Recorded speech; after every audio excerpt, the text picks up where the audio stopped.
Out with the Diamondback 10P. This is the pistol version of their very affordable AR10 that we shot very well a couple years ago.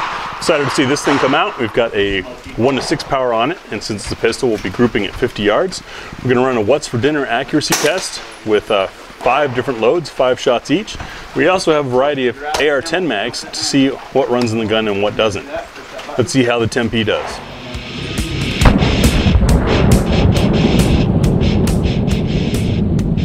So what's for dinner for this AR10 pistol? We've got 5 different loads of 5 different weights and quality. Going to shoot a 5-shot group at 50 yards since this is a pistol, using a limited power scope, 6 power scope. We got a 125 grain from Federal, 140 grain, this is a frangible round, some steel cased 150 grain, Federal TSX 165 grain, nice nickel plated there, and Nosler's 175 grain RDF.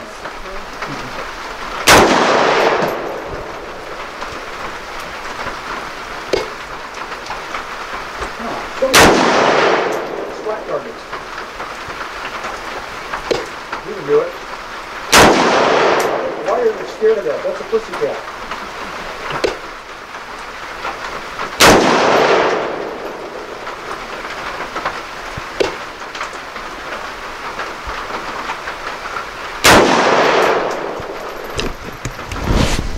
So one of the things with the AR10 platform is there is no mil spec, which means when it comes to magwell design, shape, size, mag catch placement in relation to the bolt and all that, it's sort of up to the manufacturer. There isn't an official way to do that. What this means is you might experience some sensitivity to different types of magazines, so we've got our what's for dinner mag variation. We've got 6 different magazines here: hex mag, an IMI mag, a pro mag, 2 different sizes of the C Products Duramag steel mag, and a Magpul mag. We're gonna run, look and see, will it pick up from bolt lock? Does it cycle through and run just fine on it? And then does it lock open on empty? I will also comment on mag fitment. From what I feel, it's very subjective.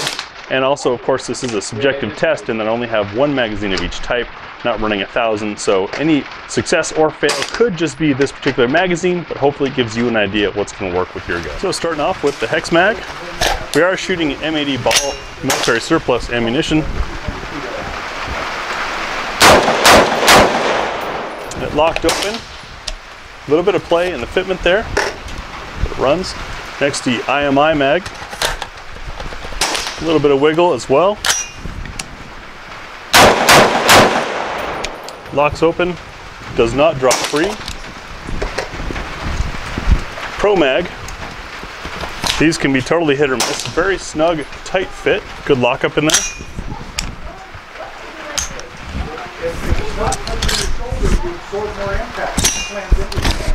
So what's happening there is the mag isn't seated deeply enough. It's such a snug fit that it wasn't quite picking up. There we go.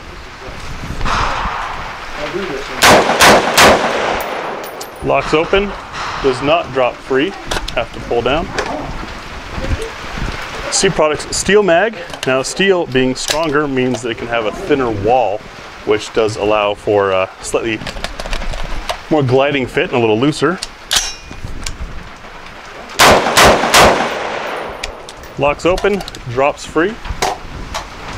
Our C Products short round, this would be one for hunters. No issues as well, drops free.